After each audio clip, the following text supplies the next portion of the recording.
Hello everyone welcome to Educare finally matric परीक्षार result तारीख आसी सारी पे तुम बोर्ड ऑफ सेकेंडरी एजुकेशन अर्थात ओडिशा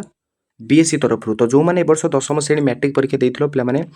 तुम फाइनाल डेट आसी सारी कौ दिन कौ समय तुम किपर निजर रेजल्ट चेक कर तार वेबसाइट अपडेट हो सारे तुमने देखिपो ओडिशा बोर्ड रेजल्ट 2026 बुझीपार कौ वेबसाइट को जाकि तुम स्टेप बाय स्टेप पूरा फुल प्रोसेस देख तुम मैट्रिक रेजल्ट पूरा निजर नाम देकी तुम रोल नंबर देकी तुमको भिडियो कहबी तो पे तुम कही रखुच्छी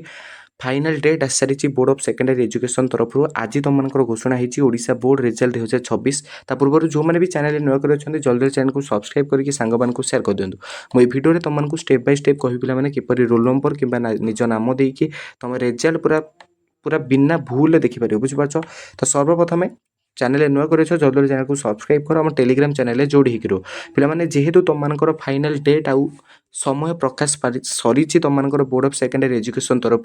जो वेबसाइट तुम रेजल्ट प्रकाश पाइब से वेबसाइट अपडेट कर बर्तमान आज देखिपो ओडिशा बोर्ड रेजल्ट 2026 शो कला तो तुम कौन कर गूगल ब्राउजर ओपन कर गूगल ब्राउजर ओपन कर सारापर से सर्च कर इंडिया रेजल्ट तो इंडिया रेजल्ट सर्च कर सारापर सर्वप्रथम तुमको ये वेबसाइट देख तो देखिपो पे जेहेतु तुम फाइनाल डेट आसी सारी से वेबसाइट गुड़िक अपडेट हो सारी तुम से प्रथम ये Odisha board result 2026 Odisha result .nic click कर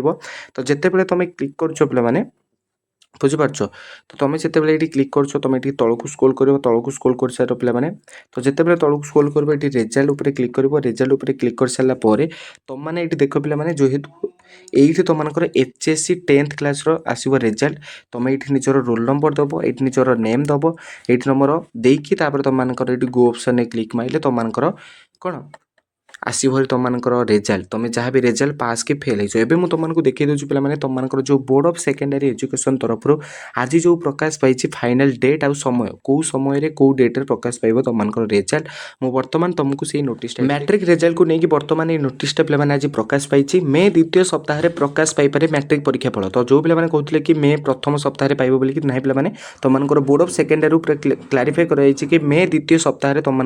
ये मैट्रिक परीक्षार फल बाहर कर देखिपो माध्यमिक शिक्षा परिषद द्वारा परिचालित दशम श्रेणी मैट्रिक परीक्षा फलाफल मे द्वितीय सप्ताह प्रकाश पाइपर विद्यालय और गणशिक्षा मंत्री नित्यानंद गौड़ सूचना अनुसार मैट्रिक परीक्षा पर खाता देखा चलती खूब शीघ्र फलाफल प्रकाश पाइब बोर्ड पक्षर शीघ्र किपर परीक्षाफल प्रकाश पाइब से दिगरे ध्यान दि जाऊँगी उच्च माध्यमिक शिक्षा परिषद अर्थात सीएचएससी द्वारा परिचालित +2 परीक्षाफल मे तृतीय सप्ताह सुधा आसीपे सूचनायोग्य फेब्रुआरी 19 रु मार्च 2 पर्यंत मैट्रिक परीक्षा होता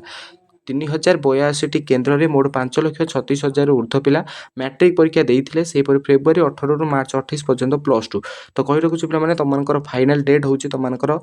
मे सेकेंड वीक बुझीपार मे सेकेंड वीक तुम 12टा कि 2टा समय तुम मैट्रिक रेजल्ट प्रकाश पाइब तो यहाँ तुम बोर्ड ऑफ सेकेंडरी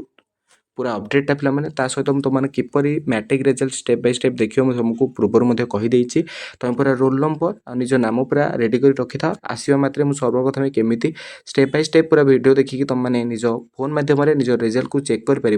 तुमको वीडियो आनी पूर्व चैनल को जल्दी पे सब्सक्राइब कर बहुत इनफॉर्मेटिव वीडियो को जल्दी सांग को सेयार करनी रोचे जय जगन्नाथ।